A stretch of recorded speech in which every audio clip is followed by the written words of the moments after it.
Formula One today is a different beast than it was in the past, one which has moved away from the values of the sport and towards the needs of car manufacturers and the entertainment industry. As a result, the racing is compromised. The cars are big, heavy beasts, and drivers receive more outside assistance than at any other time in the history of the sport. Does that make the drivers worse or any less admirable than their predecessors? No, it doesn't. As with any era of Formula One, the drivers who rise to the top are those best suited to the regulations and cars prevailing in their era. Different skills are required for modern cars compared to the past, but that has always been true. As Formula One cars have developed with new technologies, different driving styles have come to the fore. There is one modern driver, though, who, as a result of his lengthy career in Formula One, has already proved that he can transcend the changes of the modern generations of rules.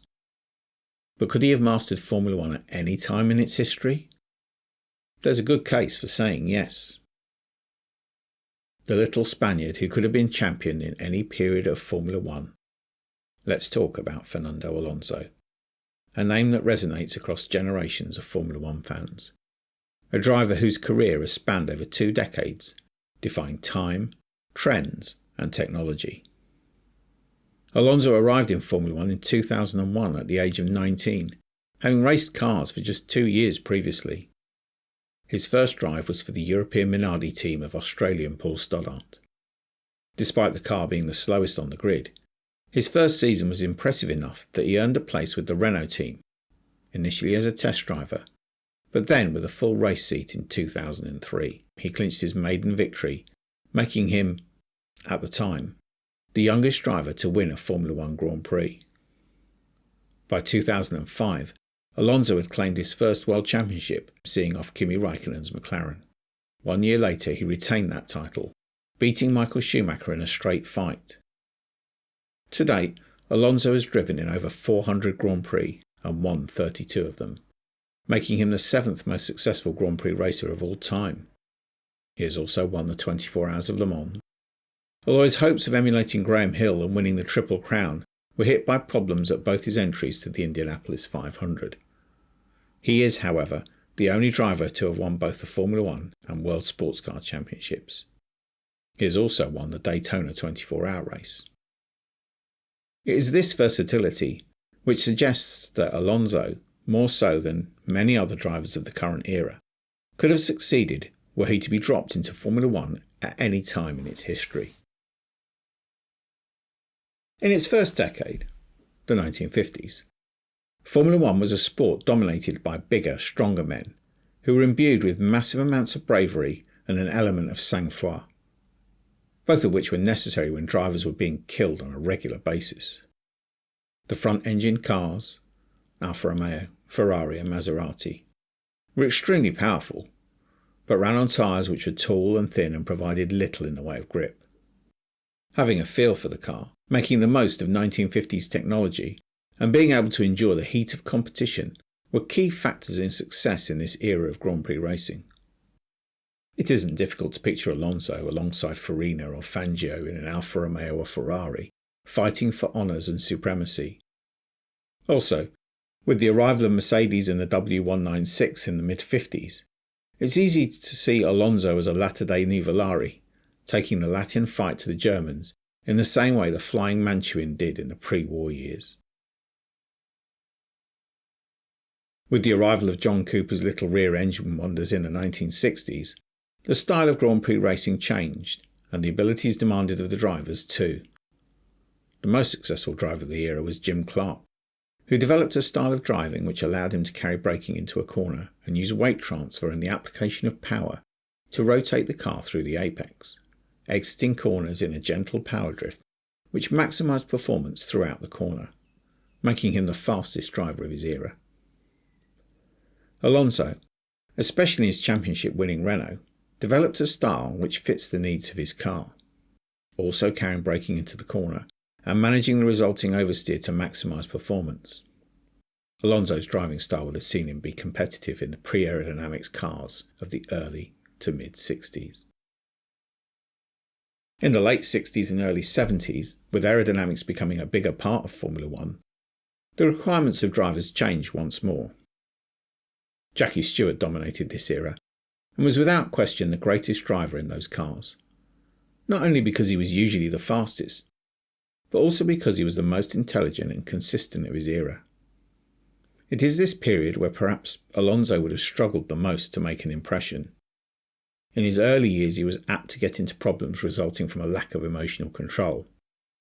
However, against that, it was not usual for teenagers to enter Formula One during this period, and it is more likely that the Alonso of this period would have been the older, more mature and more controlled Alonso that we have seen in the second phase of his Formula One career. With the launch of wing cars and ground effects in the late 70s, and the political and legality battles of the early 80s, it seems to me that Alonso would have been a successful driver during this period too.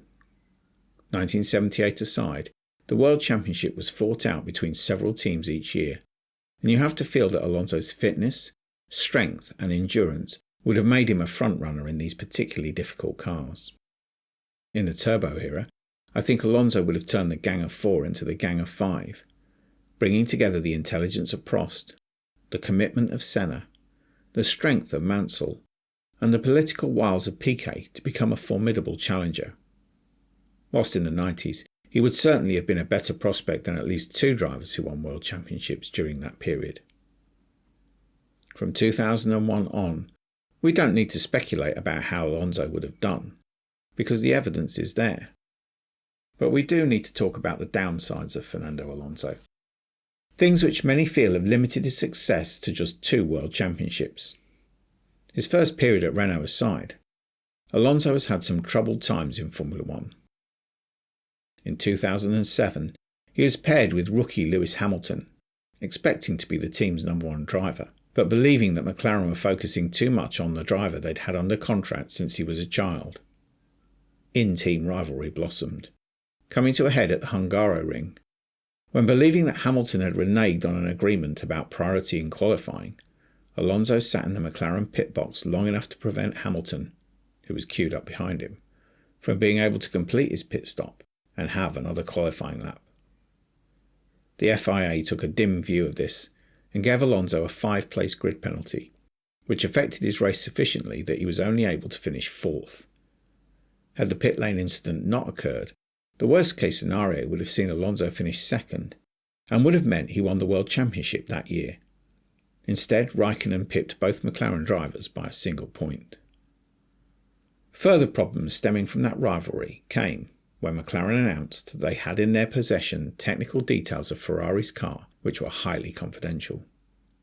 The team reported itself to the FIA after Alonso threatened to do so if they didn't focus on his title bid over Hamilton. Needless to say, he left the team in 2008 and lost a shot at another title that year, with McLaren having by far the fastest car, whilst Hamilton had an error-strewn season. His departure from McLaren saw him return to Renault, and leads us to question his part in Formula One's worst on-track cheating scandal, Crashgate. At the Singapore Grand Prix, Alonso's teammate Nelson Piquet Jr. crashed his car deliberately in order to allow a strange pit stop strategy to give Alonso a huge advantage. Alonso won the race, and even now, nearly 2 decades later, it seems inconceivable that Alonso didn't work out that teammate Piquet's crash was deliberate, given the ridiculously early pit stop he was asked to make, and the fact that it handed him victory on a plate. Even if he wasn't part of the conspiracy and had no prior knowledge, he must have been suspicious at the very least. Then there is the use of team radio. Alonso is one of those drivers who come off very badly when team radio excerpts are played. Constant moaning about his car, its engine, other drivers or the marshals. Perhaps most famously when he called the Honda engine in his McLaren a GP2 engine, referring to its apparent lack of power. It was one of many rants against Honda which helped end the Japanese company's partnership with McLaren. It turns out the problems were caused by insufficient airflow to the engine as a result of mistakes by McLaren's aerodynamic team. Since his return to Formula One, after a brief sabbatical following his McLaren exit, Alonso has looked back to his best form. However, that 33rd Grand Prix victory and 3rd World Championship look as distant as ever. Nevertheless, We have seen that Alonso is capable of doing great things in even underperforming cars. For a man who has, quite remarkably, driven in more than a third of every Grand Prix ever run, his versatility, speed and driving skills have never been in question. One reason why I think he could have succeeded in any era of the sport.